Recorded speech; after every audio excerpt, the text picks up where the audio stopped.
Amen. Good singing. So instead of announcements tonight, we're going to address a little bit of online drama. I hate doing this, but here we go. If you're a visitor tonight, just plug your ears. We're going to have ice cream and volleyball here in just a few minutes. But Pastor Stuckey gave a sermon, and I saw a clip. I didn't watch the whole sermon, but I saw a clip today that made kind of, I guess, an accusation against Verity Baptist Church that over the last several years, not all donations came to Verity Baptist Philippines, and that, $100,000 or whatever was ripped off from Verity Baptist Philippines.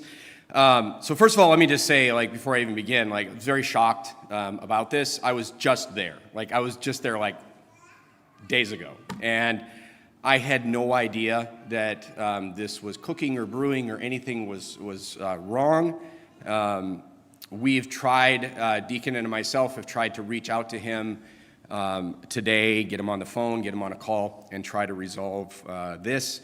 But I'm as shocked as you are about this. So let me just address a few points here, because I have been looking into things over the last few hours. So first of all, let me just address some points. So first of all, if you're surprised, I'm surprised. So welcome to the surprised, shocked club. It's not a good surprise, I get that. But I do want to address the things that were said. The first thing, when it is true that a percentage of donations that came into the church did go to, a percentage, I won't give you numbers or anything, did go to Verity Baptist Philippines, all right?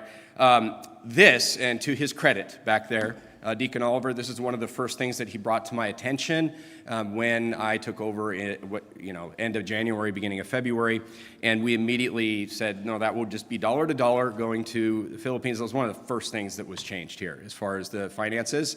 That's just my personal opinion. I'm not throwing shade on either side of this whole thing. Salary should be one thing, donations should be another, and donations should just go where people wanted the donations to go. So we changed that right away. I have, however, looked. I wasn't aware of the origins of that percentage agreement until I didn't even know how that percentage came about. I had no idea until today. I'm still looking into this, and by the way, I'm an open book on this stuff. But I can say this so far, all right, on what I've learned so far, is that percentage was Pastor Stuckey in 2022. There was an email between then Pastor Jimenez and Pastor Stuckey about how the missions money would be handled, and Pastor Stuckey himself put forth three options in this email that I'm holding in my hand right here, all right? And it was a formula. These three options were a formula of, the salary plus donations that came in, a percentage of that. And then Pastor Stuckey suggested one of these three options, and the option that was chosen was none of the three options, because then Pastor Jimenez said, no, that's too complicated. We're just going to go with this percentage, period, which was a much better deal than these three options. Okay, so it was more generous than the options that were put forth. All right, and so there's that.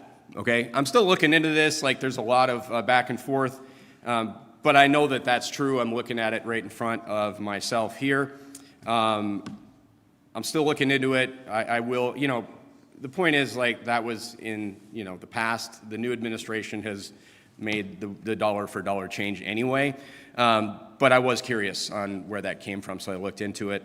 There's a lot more documentation on that. I'll look into that as well. And if you have questions, you can ask me. Like I said, when it comes to financial stuff, I'm an open book. All right.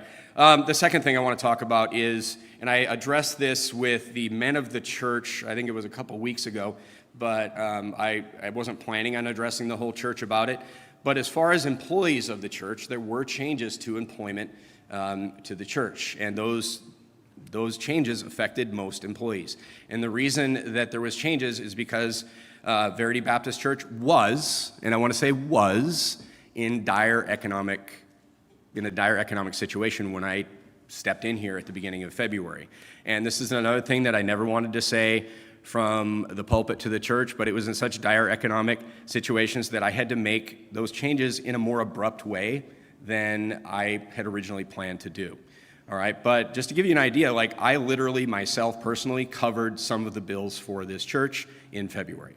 All right, so if you think that that's, and look, I'm fine, it's good, it's okay, I'm not complaining about that. I'm just trying to explain to you the situation that we were in. And so those changes affected most employees, and those changes were based on church needs. They were not based on respect of persons. I explained this to the men of the church, that it just looked at things that we were getting from our employees, what things can we do without paying for things. They were made based on church needs, not on who a person is and isn't or whatever. And I tried to be as fair as possible and to make those changes as light and as soft of a landing as possible. But look, I do not apologize for those changes, because it would be irresponsible to come in here. I mean, what do you think? We should just open a personal line of credit under my name and then that's how we should run the church? That's ridiculous, okay? So sometimes leadership takes difficult decisions, and those were difficult decisions. And anybody who's ever gone through decisions like that knows that those are difficult decisions. I talked to those employees personally. Those are not fun and easy conversations. And like I'm personally invested in, the people and especially the employees of this church. But the church simply had too many people working here, and they were paying them too much money. And that's what it comes down to, okay? All that's been fixed, all right? And again, Pastor Stuckey has been a friend of mine for a long time, and I still consider him a friend, and I am still willing to talk to him and listen to him about what's going on here, but that's kind of the state of things and what really happened, all right? The missions money that comes in is at this point from this administration forward is just dollar for dollar. I never thought those two things should be mixed. That's just my opinion and how I think things should be run, and maybe people have different opinions about that. All right, but it saddens me to see that that there's someone that I care about that's upset, and always I want to talk about those things, and always I want to work those things out, and it just pains me that I have to be up here talking about this like publicly. Whereas things could have been, I think, dealt with in a much better way. All right. As far as our missions plan and all that, like that I talked about on Wednesday, all that's the same. None of that has changed.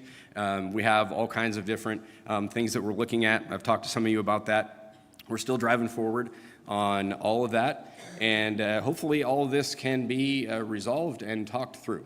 Okay, and that's kind of the goal, right? But sometimes decisions just have to be made. And by the way, I make $0 a year working here. So if you're wondering about that, I would not feel comfortable making any of these decisions if I took 1 penny from this church. Okay, so I think that's important that's said too. And again, not something I really wanted to say, but I'm not willing to ask somebody to do something that I'm not willing to do myself, okay? And that's what I believe is godly leadership, okay? So with that,